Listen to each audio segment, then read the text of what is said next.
Olá, pessoal, tudo bem? Hoje nós iremos iniciar os nossos estudos sobre o equilíbrio químico. Quando falamos de reações químicas, muitas delas ocorrem completamente, ou seja, até que pelo menos um dos reagentes seja totalmente consumido. Um exemplo desse tipo de reação é a reação de combustão, como a combustão de um palito de fósforo. A reação irá acontecer enquanto tivermos ainda o combustível, ou seja, o palito de fósforo. Mas existem algumas reações que acontecem tanto no sentido direto quanto no sentido inverso, ou seja, a reação vai e volta.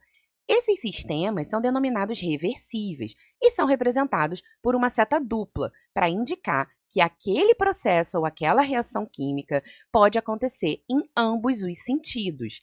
E esse tipo de processo pode ocorrer tanto em fenômenos químicos quanto em fenômenos físicos. Um exemplo de processo reversível é o que ocorre com a água líquida contida em um frasco fechado. Nesse sistema, as moléculas de água líquida irão passar continuamente para o estado vapor, ou seja, irão evaporar. Porém, como o sistema está fechado, as moléculas de água que evaporaram irão retornar para o estado líquido, ou seja, irão retornar para a fase líquida do sistema. E esse é um processo cíclico, ou seja, que irá ocorrer continuamente. Nós teremos uma parte das moléculas de água passando para o estado gasoso e uma parte das moléculas de água no estado gasoso retornando para o estado líquido. E cada um desses sentidos do processo possui uma velocidade de reação. Quando essa velocidade de vaporização se iguala à velocidade de condensação, dizemos que o sistema atingiu o equilíbrio. Graficamente, nós podemos representar os sistemas em equilíbrio da seguinte forma: temos a velocidade da reação direta e a velocidade da reação inversa, que a partir de um determinado momento irão se igualar. E, no momento em que essas velocidades, direta e inversa, se igualam, nós temos o equilíbrio químico estabelecido.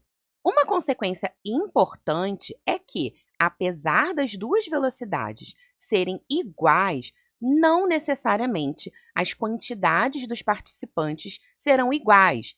Elas precisam ser constantes.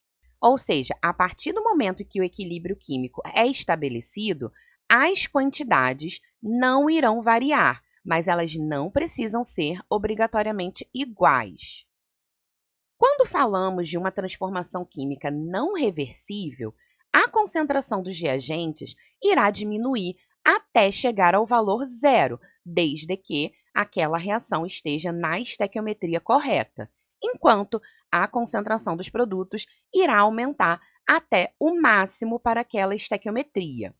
Nas reações reversíveis, as concentrações de reagentes e produtos irão se alterar até atingirmos o equilíbrio, que é encontrado no ponto de equilíbrio. Uma vez que a reação atinge o equilíbrio químico, ela irá permanecer dessa forma, a menos que haja uma perturbação externa. Em um sistema fechado, o equilíbrio é alcançado quando as propriedades macroscópicas ficam inalteradas. No estado final, nós temos reagentes e produtos simultaneamente. As concentrações das espécies participantes irão permanecer constantes e as velocidades das reações direta e inversa são iguais. É importante que o sistema seja isolado para que o equilíbrio químico permaneça estável, pois nós não podemos ter nem a troca de massa e nem a troca de energia com a vizinhança, ou seja, com o meio externo ao sistema. Se tivermos a troca de massa ou de energia, o equilíbrio irá sofrer mudanças até atingir um novo estado de equilíbrio. Existem três situações de equilíbrio possíveis. A primeira delas é uma situação onde a concentração dos reagentes diminui e a concentração dos produtos aumenta, porém, nós temos mais produtos do que reagentes. Então, a concentração dos reagentes é menor do que a concentração dos produtos. A segunda possibilidade ocorre quando a concentração dos reagentes diminui e a concentração dos produtos aumentam, até que elas se igualem. Então, eu terei um equilíbrio com concentrações de reagentes e produtos exatamente iguais. E a terceira possibilidade ocorre quando a concentração dos reagentes diminui e os produtos aumentam, porém, graficamente, essas quantidades não se encontram. Então, eu vou atingir o equilíbrio com mais reagente do que produto. Este tipo de reação química é uma reação que atinge o equilíbrio com um rendimento baixo, pois eu não irei consumir grande quantidade de reagentes e irei formar uma quantidade de produto menor. Os equilíbrios químicos podem ser classificados como homogêneos ou heterogêneos. E o que diferencia eles? Os equilíbrios químicos homogêneos são aqueles em que todos os participantes da reação, reagentes e produtos, encontram-se em um mesmo estado físico. E dessa forma, o sistema fica com uma única fase. Já os equilíbrios químicos heterogêneos são aqueles em que os reagentes e os produtos estão em estados físicos diferentes, portanto, estarão em fases diferentes. Então, vamos ver alguns exemplos. Aqui, nós temos a reação de formação da amônia, N2 gasoso mais 3H2 gasoso, dando 2NH3. As três substâncias formadoras da reação estão no estado gasoso, portanto, nós temos um equilíbrio homogêneo. Segundo exemplo, HCl aquoso, KOH aquoso, dando KCl aquoso mais água líquida. Neste exemplo, nós temos três substâncias no estado aquoso, lembrando que o estado aquoso é dissolvido em água, portanto, o estado físico final é líquido.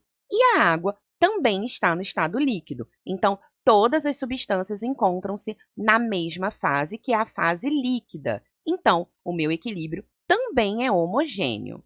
Mais um exemplo: sulfato de cobre aquoso mais 2NaOH aquoso, formando Na2SO4 aquoso, mais hidróxido de cobre 2 sólido. Neste caso, eu tenho três substâncias no estado aquoso e uma substância no estado sólido. Portanto, o meu equilíbrio será heterogêneo. E aqui no último exemplo, eu tenho o zinco sólido mais cobre aquoso, formando cobre sólido mais zinco aquoso. Então, eu tenho o estado sólido e o estado aquoso. Esse equilíbrio é heterogêneo.